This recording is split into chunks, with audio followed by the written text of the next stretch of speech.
Welcome to the Slop Temple. We pray this video helps. You start by opening Settings and going straight to Accessibility because that's where Vision tools live. Tap Accessibility. Once done, scan the list for Vision and select Magnifier. You're doing this to access the toggle that runs the camera-based zoom overlay so you can turn it off cleanly.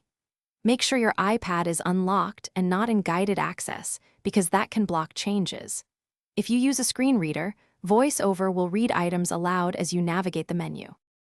Now you're on the Magnifier page. Flip the main magnifier switch to off.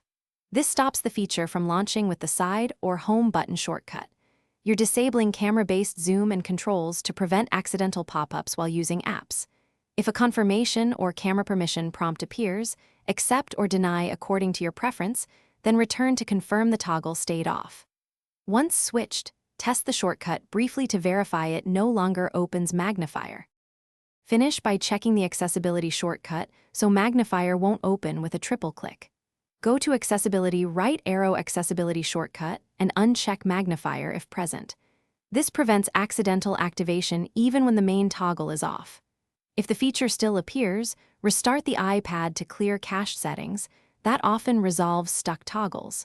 If problems persist, update iPad OS and repeat steps because system updates fix bugs.